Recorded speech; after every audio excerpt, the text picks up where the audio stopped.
वालेकुम, this is Hasan Ali from सिफाफ.pk। उम्मीद करता हूँ जी आप सब खैरियत से होंगे। आज की इस इम्पोर्टेंट वीडियो के अंदर हम आपको 4 चीज़ें बताएंगे, जिनको आपने अपने माइंड में अगर रखा तो रियल एस्टेट के अंदर इन्वेस्टमेंट करते वक़्त आप काफ़ी हद तक चांसेस हैं कि फ्रॉड से बच सकते हैं। किन 4 चीज़ों पे आपने अमल करना है और इंशाल्लाह जब भी आप रियल प्रॉपर्टी के अंदर, रियल एस्टेट के अंदर आप इन्वेस्टमेंट करें या रेजिडेंशियल पर्पस से देखें तो 99% चांसेस हैं कि आप फ्रॉड से बच सकते हैं।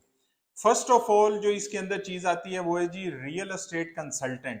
यस, आपका जो रियल एस्टेट कंसल्टेंट है वो सबसे बड़ी वजह है प्रॉपर्टी में फ्रॉड होना या ना होना।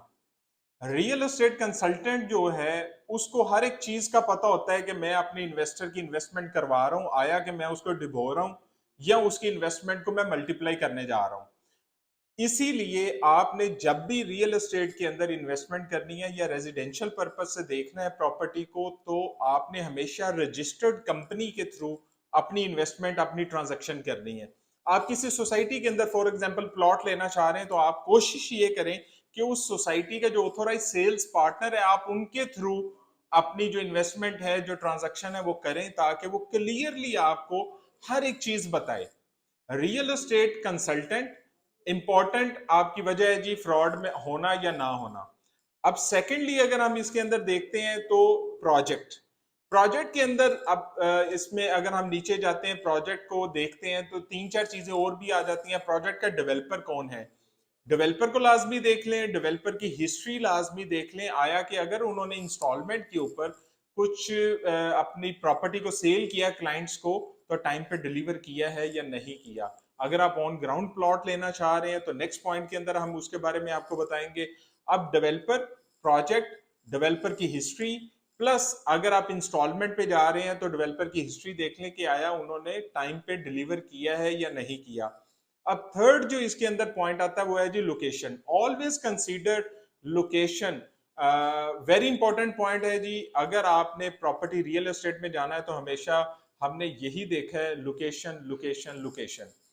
आप जब भी इन्वेस्टमेंट करें, आपने किसी प्रोजेक्ट में जाना है तो आप मेन एक्सेस देख लें, रिंग रोड से, मोटरवे से, मेन रोड से। लेट्स सपोज अगर आप लाहौर में इन्वेस्टमेंट करना चाह रहे हैं तो लाहौर के मेन 3 बड़े रोड्स हैं, फिरोजपुर रोड है, केनाल रोड है, रायविंड रोड है। तो आप देख लें कि इन रोड से आपकी एक्सेस क्या है, रिंग रोड से एक्सेस क्या है, मोटरवे से एक्सेस क्या है। नियर बाय आप देख लें कि आपके हॉस्पिटल, कॉलेजेस, यूनिवर्सिटी को एक्सेस क्या है। ये आपकी इन्वेस्टमेंट का दारोमदार सारा इन्हीं चीजों पर होता है। फोर्थ जो हमारा पॉइंट है वो बहुत इंपॉर्टेंट है, वो है जी हिडन चार्जेस। बाज औकात जैसे हमने पहले पॉइंट में बताया रियल एस्टेट कंसल्टेंट, तो रियल एस्टेट कंसल्टेंट को हर एक चीज का पता होता है। वो बाज औकात बहुत सारी चीजें जो है वो अपने इन्वेस्टर से, जिसको वो रियल प्रॉपर्टी लेके दे रहा है, वो छुपा लेते हैं। फॉर एग्जाम्पल एक सोसाइटी में आपने प्लॉट लिया लेकिन सोसाइटी ने सारी चीजें बता दी कि टिल पोजेशन आपको ये चार्जेस देने पड़ेंगे। आपको डीलर ने बताया जी ये प्लॉट है 50 लाख रुपए का, लेकिन उसने ये नहीं बताया कि आपको ट्रांसफर फीस कितनी पड़ेगी, आपने गवर्नमेंट के टैक्सेस कितने पे करने हैं, प्लस आपने डेवलपमेंट चार्जेस क्या देने हैं। आया कि जो आप 50 लाख रुपए में प्लॉट ले रहे हैं वो डेवलपमेंट चार्जेस उसमें इंक्लूड है, ये सिर्फ कॉस्ट ऑफ लैंड है। ये आपके रियल एस्टेट कंसल्टेंट को लाजमी बताना चाहिए। फिर एक चीज आ जाती है, बाद सोसाइटीज के अंदर पोजेशन चार्जेस होते हैं कि जब आपने अपना घर बनाना है सोसाइटी के अंदर तो आपको पोजेशन चार्जेस पे करने हैं।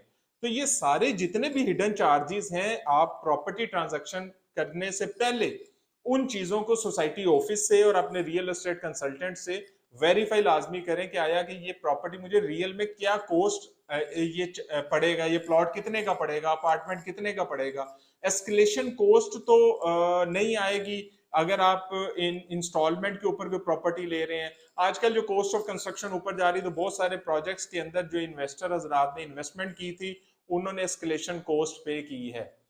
तो वो तो उनकी मजबूरी थी कि उन्होंने पे करनी है, लेकिन नेक्स्ट टाइम जब भी आप प्रॉपर्टी ले पहले इस चीज को लाजमी देख लें। तो इन 4 चीजों का अगर आप ख्याल रखेंगे और चारों चीजों का जो दारोमदार है वो आपका रियल एस्टेट कंसल्टेंट है।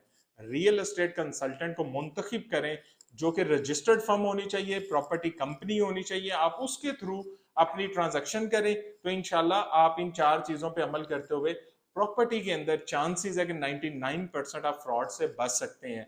फर्दर sifaf.pk का नंबर जो है वो स्क्रीन पे मौजूद है, आप हमारी प्रोफेशनल टीम से रब्ता कर सकते हैं। आप लेना चाह रहे हैं एक प्लॉट, अपार्टमेंट, कमर्शियल, कुछ भी रियल एस्टेट में इन्वेस्टमेंट करना चाह रहे हैं, शॉर्ट टर्म, लॉन्ग टर्म, तो इंशाल्लाह आपको भरपूर तरीके से गाइड करेंगे, आपकी इन्वेस्टमेंट एक अच्छे तरीके से अच्छे प्रोजेक्ट के अंदर करवाएंगे।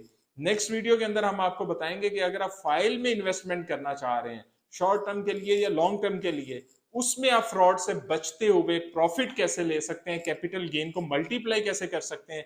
तो इंशाल्लाह sifaf.pk का जो ये चैनल है आप इसको सब्सक्राइब कर लें, आने वाली वीडियोस आपके लिए बहुत फायदेमंद होगी अगर आप रियल प्रॉपर्टी को समझना चाहते हैं। तो अपना बहुत सा ख्याल रखिएगा, मिलते हैं नेक्स्ट वीडियो के अंदर। अल्लाह हाफिज।